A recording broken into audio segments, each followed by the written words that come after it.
Welcome back dear students. आज का जो मेरा वीडियो है इसमें हम मसल सिस्टम करेंगे और मैकेनिज्म ऑफ मसल कंट्रैक्शन। ये बहुत इंपॉर्टेंट टॉपिक है, लोकोमोशन एंड मूवमेंट के अंडर आता है। तो सबसे हम पहले मसल्स के बारे में बात करते हैं। जो ह्यूमन का सर्वाइवल है वो बॉडी पार्ट की अवेलेबिलिटी के ऊपर डिपेंड करता है, जिससे एडजस्ट कर रहे हैं changing condition of environment.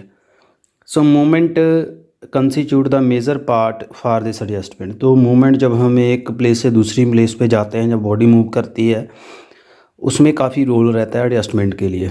Where as the most of the system of the body play some role in accomplishing the movement. So the skeletal muscle system acting together that produce movement. So skeletal muscles जो होते हैं, tips muscles होते हैं, वो काफ़ी role play करते हैं। So we have investigated that the architectural plan of the skeleton and have been who it forms support joint structure and make the movement possible। तो इसका जो आर्किटेक्ट नेचर ने बनाया है वो एक अच्छा एक इंजीनियरिंग बनी है, इसमें इंजीनियरिंग काम करती है, इससे वो पूरी बॉडी को सपोर्ट करता है, एक मजबूत सपोर्ट देता है। whoever the bone and joint cannot themselves, के लिए हड्डी और जोड़ जो होते हैं वो काम नहीं कर सकते अगर मसल ना हो, तो they must be moved by something. So muscle tissue जो है इनकी एक एबिलिटी होती है, एक तो इसमें इरिटेबिलिटी होती है, स्टिमुलस होते हैं, कंट्रैक्ट कर सकते हैं, अपनी लेंथ कम ज़्यादा कर सकते हैं, एक्सटेंसिबिलिटी लेंथ बढ़ा सकते हैं, खिंचाव है इनमें, इलास्टिसिटी है, ओरिजिनल पोजीशन भी आ सकते हैं। It is admirably situated to this function. Our subject is then chapter is more than 40 to 50% of our body weight is muscles। So हमारी बॉडी में जो वेट है वो मसल बनाते हैं, almost half of the body weight. So muscles तीन तरह के हैं, cardiac muscle, smooth muscle, skeletal muscle.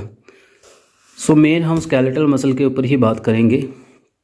So cardiac and smooth muscle जो हैं, जो कार्डियक मसल सिर्फ हार्ट में होते हैं, स्मूथ मसल अंदर विसरल ऑर्गन में होते हैं, जो हमारी इनवॉलेंट्री मूवमेंट कंट्रोल करते हैं। तो मसल का हम बाद में बात करेंगे, डिटेल में कभी वीडियो बनाएंगे तो।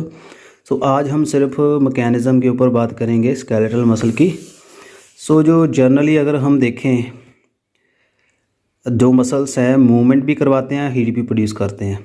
सो दो तरह के फिलामेंट्स होते हैं, थिक फिलामेंट एंड थिन। जो थिक फिलामेंट होते हैं मसल्स के, उसको हम मायोसिन प्रोटीन से बने होते हैं, इसको मायोसिन फिलामेंट भी कहते हैं। And which contribute 55% protein by weight. Each myosin जो है मॉलिक्यूल है, it is composed of 6 polypeptide chain and 2 identical heavy chain and 4 light chain इसमें होती हैं। Out of these 2 heavy chains wrap spirally around each other and form the double helix. Myosin double helix बनाती है। So however one end of each this chain is folded in globular form to form the hand। End पे जो fold होके head बना देता है, यानी myosin head. So there are the 2 free head lying side by side. तो एक thick myofibril के 2 हेड होते हैं, जो मायोसिन हेड इसको कहते हैं, जिसकी ग्लोबुलर ओरिएंटेशन से होता है। So this conditions is called bilaminate conditions. The elongate part of the coiled is called tail. जो लंबा रहता है वो टेल होती है। सो जो लाइट चेन होती है वो हेल्प करती है controlling the function of the head and the process of the muscles myosin to side. Myosin is splitted by enzyme trypsin into 2 fragment. Myosin को ये कैटालाइज करता है इनटू द मीरोमायोसिन, LMM कहते हैं इसको, एंड मीरोमायोसिन हैवी, एक heavy एक light में कन्वर्ट कर देता है मायोसिन को। सो LMM जो लैक एडिनोसिन ट्राइफॉस्फेट एंजाइम नहीं होता and does not combine with actin. While the HMM जो है, जो हैवी चेन की है, इसके 2 ग्लोबुलर कॉइल्ड फ्रेगमेंट होते हैं, that is called S1 and rod shape fibrous sub segment that is called S2। यानी जो हैवी HMM होती है, जो मीरोमायोसिन, उसके 2 पार्ट्स होते हैं, S1 एंड S2। तो ईच S1 जो है वो कंटेन करता है ATPase side and binding side for actin. So ATPase require magnesium ion for functioning. So it form A cross bridge with active site on the actin. So the S2 fragment has no ATPs and does not bind actin. So अगर मैं इसको brief में बात करूँ तो आप यहाँ पे देख सकते हो, ये हमारा मायोसिन प्रोटीन है, ये इसका हेड है, लाइट चेन, हैवी चेन। सो जिसका ग्लोबुलर रीजन बन गया, ये टेल आ गई, ये हैवी चेन। सो अगर हम इसको तोड़ेंगे तो दो में डिवाइड हो जाएंगे, HMM and LMM trypsin enzyme से। जो HMM की बात कर रहा है तो HMM रोल प्ले करता है इसमें। जो ज़्यादा काम जो है इसका वो हमने ऐसे बताया आपको, S1 करता है, S1 के ऊपर ATPase होता है तो ये एक्टिन के साथ बाइंड करता है। सो जो हैवी मीरोमाइसिन है एंड लाइट मीरोमाइसिन है, S1 and globular fragment S2, road shaped fragments, ये सेगमेंट यहाँ शो किए हुए हैं। मुझे उम्मीद आपको समझ आ गया होगा।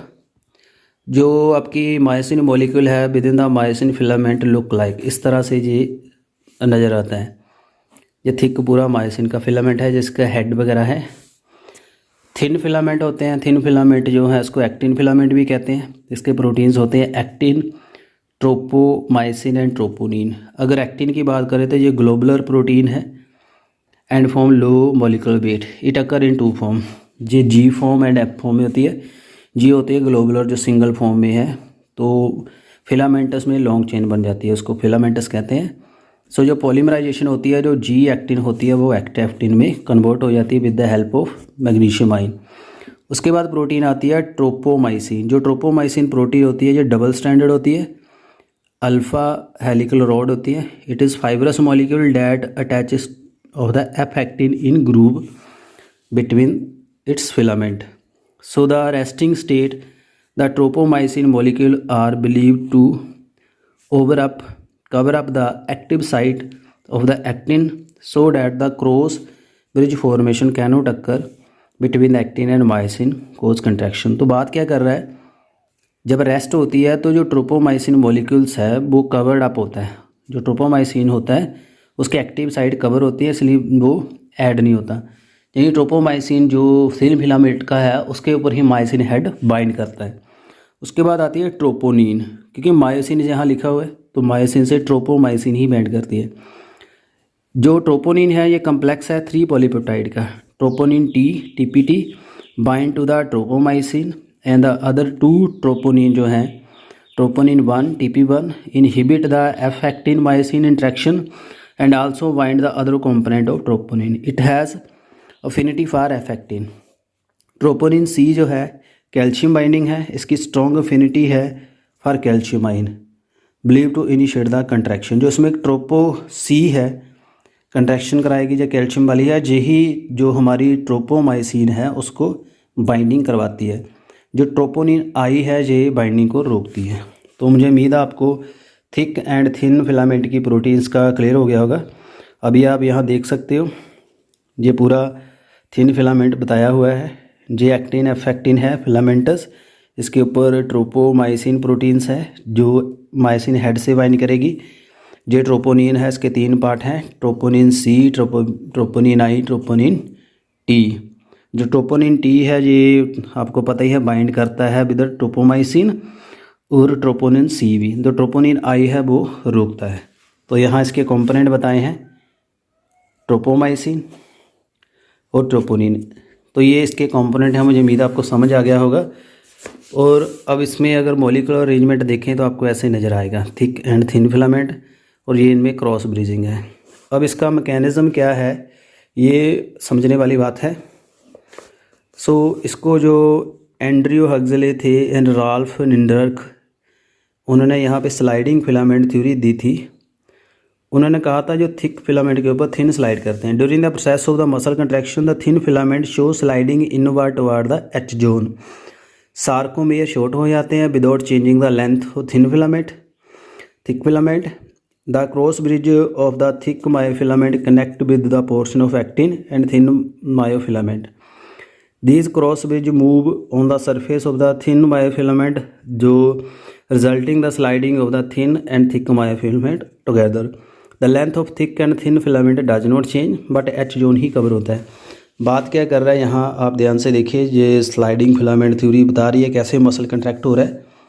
ये हमारे पास एक रिलैक्स स्टेट है, यहाँ पे जो हेंसन जोन है सेंटर वाला वो दिखाई दे रहा है। सेंटर में एक लाइन है एम लाइन, जिसके आप जाके इसके आगे नहीं जाते जो फिलामेंट है, जहाँ ए बैंड आता है आई बैंड को जो सेपरेट करता है। तो जहाँ तक वो पोजीशंस होती है जेड लाइन की और ए बैंड के पहले वो आई बैंड आता है, जेड लाइन एक सार्कोमेयर को डिज़ाइन करती है।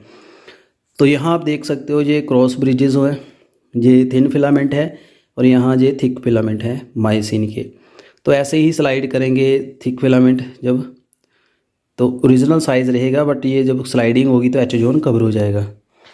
सो ये कंडीशंस है, मैक्सिमम कंट्रैक्शन ये कंट्रैक्टिंग हो रही है तो ये पूरा रिलैक्स स्टेट है। Next is the A muscle fibre maintain its resting potential under the resting condition just like nerve impulse की तरह यहाँ काम होता है। नर्व टेंडन होती है तो इसमें सिनेप्टिक वेसिकल्स होते हैं, जो मस्कुलर जंक्शन बनता है, न्यूरोमस्कुलर जंक्शन उसकी बात कर रहा है, वहाँ पे वो इम्पल्स आती है। As soon as the depolarization of motor plate reaches the central level it create the action potential and enzyme choline स्ट्रेज present on the receptor sites for acetylcholine break down the acetylcholine to choline. A portion of the choline diffuse back into the axon and reuse. तो ये आपको पता ही है synapses के ऊपर क्या होता है, मैंने प्रीवियस वीडियो में आपको बताया है, काफ़ी पहले वीडियो डाले थे उसके। तो ये देख सकते हैं आपका न्यूरोमस्कुलर जंक्शन है, ये इसका मोटर आ रही है, डेंड्रिक पार्ट है, एक्सोन जहाँ बाइंड हो रही है मसल के साथ। तो यहाँ दिखाया हुआ है सिनेप्टिक वेसिकल्स हैं, एक्टिव जोन है, यहाँ मसल्स हैं, ये एंजाइम है, एसिटाइलकोलाइनस्टीरेज एसिटाइलकोलाइन रिसेप्टर हैं। तो इस वजह से ये मसल का जंक्शन बनता है, इसको कहते हैं neuromuscular junction. So the area contact between a nerve and the muscle is called motor end plate और न्यूरोमस्कुलर जंक्शन, जहाँ नर्व जो है मसल के ऊपर जाके ख़त्म होती है। तो बाकी क्या है, एन एक्शन पोटेंशियल जो है as impulse passes from the motor end of plate over the sarcomere muscle plasma and then to the T tubule of the sarcoplasmic reticulum and stimulate the sarcoplasmic reticulum to release calcium ion. So sarcoplasmic reticulum जो है उसका endoplasmic reticulum है, वहाँ तक ये सारा जाता है सार्कोलेमा से। तो उसमें वेसिकल्स होते हैं जो कैल्शियम स्टोर करता है, फिर कैल्शियम डिफ्यूज़ होता है। So the calcium play regulatory role in muscle contraction. These ion bind to the troponin causing change its shape. So the alter the troponin shape active, तो tropomyosin से वो troponin सी bind कर जाती है and troponin T bind कर जाती है। तो this shift is called active sites on the affected molecule and myosin cross विज able to bind to the active side. The complete process यहाँ पे दिखाई हुई है, देख सकते हो। सो यहाँ पे थिक फिलामेंट्स हैं मायोसिन के, ये हेड है उसका थिन के साथ बाइंड कर रहा है, एटीपीएस एंजाइम है। यहाँ बाइंडिंग जब करवा रहे हैं इसमें कैल्शियम आयन करवा रहे हैं, तो यहाँ पे कंट्रैक्शन भी वही कराएगा, रिलैक्सेशन भी कराएगा। तो जब रिलैक्स हो रहा है तो मसल के साथ इम्पल्स आ रही है और वो ट्रांसवर्स टी ट्यूब्यूल होते हैं जो जाके सार्कोप्लाज्मिक रेटिकुलम के ऊपर रहते हैं। तो जो नर्व इम्पल्स है टी ट्यूब्यूल ये बताए हुए हैं सार्कोलेमा के साथ होते हैं। तो टी ट्यूब्यूल जो है उसकी नर्व इम्पल्स से आती है रेटिकुलम में, जो सार्कोप्लाज्मिक रेटिकुलम है। इसमें कैल्शियम वेसिकल हैं, जब कैल्शियम डिफ्यूज़ करेगा तो कैल्शियम यहाँ आएगा, डिफ्यूज़ हो रहा है, तो ये कंडीशंस है यहाँ पे कंट्रैक्शन की। आ रहा है कैल्शियम, फिर ये बाइंड करा रहा है ट्रोपोनिन को ट्रोपोमाइसिन के साथ, हेल्प करा रही है, ट्रोपोमाइसिन बाइंड हो रही है यहाँ मायोसिन के साथ, और इस कंडीशन में रिलैक्स हो रहा है। तो यहाँ क्या हो रहा है, active transport of calcium and inhibition of contraction. फिर कैल्शियम दोबारा वापस चली जाती है सार्कोप्लाज्मिक रेटिकुलम में, कैल्शियम लेवल यहाँ कम हो जाता है यहाँ हेड के पास और बाइंडिंग रुक जाती है। तो इस कंडीशन में रिलैक्स होगा, दूसरी कंडीशन में कंट्रैक्ट होगा। सो कैल्शियम का काफ़ी रोल है मसल कंट्रैक्ट करने में और मसल रिलैक्स करने में। So the head of the each myosin molecule contain an enzyme that is myosin ATPase. The presence of myosin ATPase calcium and magnesium role play करते हैं, वहाँ एडीपी में कन्वर्ट हो जाता है और एनर्जी निकलती है। यहाँ जो एनर्जी निकलती है वो मूवमेंट करवाती है। So the energized cross bridge move by the tautomeric alteration causing the thin filament to slide along the thick. फिर थिन फिलामेंट जो है थिक के ऊपर स्लाइड करते हैं हेड के साथ और ये एनर्जी करवाती है। The movement is like the movement of oar and boat. जैसे चप्पू चलता है, चप्पू फिर से वापस आ जाता है, बोट आगे चली जाती है। तो इस तरह से यानी थिक फिलामेंट जो है अपनी पोजीशन पे रहेगा तो जो चप्पू पोजीशन करेगा। So rowing and oar pushes the boat cross the water और water along the boat some but the same way the thick and thin filament जो है अपना रोल प्ले करते हैं। तो ऐसे आपको पता चल रहा है। तो यहाँ देखिए आप कैसे ट्रावर्स होती है मसल इम्पल्स। जैसे यहाँ ये है इसके थिक फिलामेंट है, ये थिन फिलामेंट है और यहाँ पे स्लाइडिंग हो रही है। तो यहाँ से स्लाइडिंग करवा रहा है, ये इधर फोर्स लग रहा है तो बैकवर्ड जाएगा। यानी चप्पू को अगर हम पीछे को करें तो किश्ती आगे जाती है, तो इसको हम जब यहाँ फोर्स लगाएंगे तो ये बैक मूव करेगा। सो द प्रेपरेशन जो है कंट्रैक्शन की बताई है। ATPA bonding to myosin head causing the conversion of high energy lax configuration को। कैल्शियम जो है वो सार्कोप्लाज्मिक रेटिकुलम से आ रही है, bond to the troponin tropomyosin complex से, changing its conformation so the troponin is no longer hold the tropomyosin. उसकी ब्लॉकिंग कम हो जाती है, फिर वो एक्टिनमाइसिन बाइंडिंग हो जाती है। उसके बाद C डायग्राम है। Tropomyosin pulled out the position and the myosin head make contact with the actin. So the bonding process जो है display the high energy phosphate from the myosin head. So loss of energy जो करती है contract but the original position in the press the bond molecule is moved along with it. So ये सारा इसका mechanism है। मुझे उम्मीद है आपको क्लियर हो गया होगा। और after the muscle contraction the calcium I quickly return कर जाते हैं sarcoplasmic reticulum by active transport. फिर क्या होता है, ट्रोपोनिन ट्रोपोमाइसिन का कम्प्लेक्स टूट जाता है, फिर वो ओरिजिनल पोजीशन पे आ जाते हैं, उसकी साइट ब्लॉक हो जाती है और मायोसिन हेड जो है ट्रोपोमाइसिन से टूट जाता है। तो ये सारा इसका था। मुझे उम्मीद है आपको मसल कंट्रैक्शन का समझ आ गया होगा टॉपिक। सो बाकी और भी है इसमें काफ़ी सब टॉपिक्स हैं। सो मेन हमने यहाँ पे यही करना था और थोड़ा सा देख लीजिए साथ में, जैसे इसको जल्दी से ख़त्म करते हैं। सो बेसिक प्रिंसिपल्स क्या हैं। Skeletal muscle contract on lip stimulation. Muscle को अगर स्टिमुलेट्स मिलेगा तभी कंट्रैक्ट करेंगे, बिना नहीं करते। Skeletal muscle contract by one of several type. जैसे टॉनिक है, टोन जो मसल का टोन, सिंगल जो ट्विच होती है, सिंगल मसल की कंट्रैक्शन पार्शियल स्टेट होती है, यानी कुछ मसल इकट्ठे कंट्रैक्ट नहीं करते, कुछ रिलैक्स रहते हैं, कुछ जैसे हिप के मसल हैं सारे कंट्रैक्ट नहीं करेंगे, तो एक टोन रहती है, बॉडी का पोस्चर बनता है, इसको टोन कहते हैं। और आइसोटोनिक कंट्रैक्शन सेम सभी जब करेंगे आइसोटोनिक है। Isometric contraction, so muscle length remain same but when muscle tension increases. Twitch contraction quick jerky contraction response to single response. Single response से जब मसल कंट्रैक्ट कर जाता है तो इसको हम कहते हैं जो आपकी ट्विच है। टेटैनिक कंडीशन है, टेटैनिक में जब सस्टेन्ड कंट्रैक्शन रह जाती है तो वो कंट्रैक्शन टूटती नहीं है, उसको कंडीशन को कहते हैं लोकजा कंडीशन, जैसे टेटनस में हो जाता है। और ये ज़्यादा कैल्शियम लेवल या कैल्सीटोनिन या पैराथायरॉयड के लेवल से होता है। उट्रेपी है, स्टेयरकेज फिनोमिना है। सो इसमें क्या होता है, increasing stronger twitch contraction occur in response to the constant strengthening stimulant repeated at rate about 1 or 2 seconds. In other words, muscle contraction more forcefully after it has contracted a few times than when its first contact. The principle यहाँ पे use किया गया athlete का, when they warm up what one not yet satisfactorily explained. So probably it relate the partially the rise of temperature of the muscle and play their cumulation metabolic activity. जैसे athlete दौड़ते हैं, स्टेयरकेज phenomena कह सकते हो, तो एकदम से नहीं दौड़ेंगे, धीरे धीरे वो करेंगे, तो मसल को जल्दी एनर्जी जितनी मिलती जाएगी वो वार्म अप होगा, फिर काम करेगा। Fibrillization abnormal type of contraction in which the individual fibre contract asynchronous producing a flutter of the muscle but no effective movement. Conversion होती है अब नॉर्मल अनकोऑर्डिनेटेड टेटैनिक कंडीशन होती है। So the skeleton muscle contract according to the greater strength principle, all or none principle. Skeletal muscle produce movement by pulling on bone serve a lever and joint serve the fulcrum. So जो हड्डी है liver का काम करती है, जो फर्कुलम है उसमें जॉइंट काम करते हैं। उसको दोनों को घुमाता कौन है, that is a muscle. All और नॉन प्रिंसिपल, इसमें जो स्टिमुलस है वो थ्रेशोल्ड होना चाहिए, यानी थ्रेशोल्ड स्टिमुलस मिनिमम चाहिए, उससे नीचे होगा तो कंट्रैक्शन नहीं होगी, उसके ऊपर होगा तो threshold, that is the all और नॉन प्रिंसिपल। तो उसके बाद एनर्जी चाहिए होती है, एटीपी से मिलती है।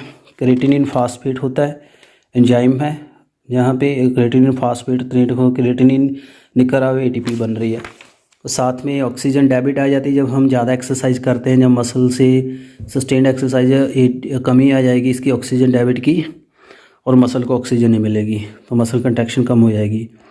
रेगुलर एक्सरसाइज अगर करें तो डिक्रीज़ हो जाती है। रेगुलर एक्सरसाइज से ऑक्सी हीमोग्लोबिन कंटेंट बढ़ जाता है मसल का, उससे काफ़ी ब्रीथिंग हो जाती है तो मसल को ऑक्सीजन मिलती है। कोरी साइकिल के क्या होता है, जो ग्लूकोज है जो लैक्टिक एसिड में कन्वर्ट होता है, लैक्टिक एसिड से फिर ग्लूकोज बनता है।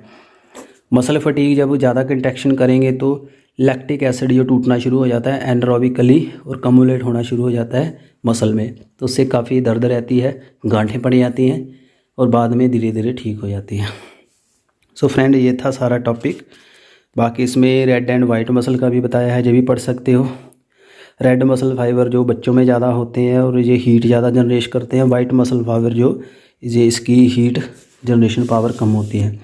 तो ये इसका डिफरेंस भी यहाँ से देख लीजिए आप, ये नोट्स आपको मिल जाएंगे। और डिफरेंस स्केलेटल मसल की जो बात की है, इसकी प्रॉपर्टीज़ क्या है, टाइप क्या है मसल की, ये भी आपको मिल जाएगा। सो फ्रेंड्स, कैसा वीडियो लगा काइंडली कमेंट करना और प्रीमियर के साथ पूरे जुड़िए ताकि अच्छे से सभी को फ़ायदा हो। Thank you.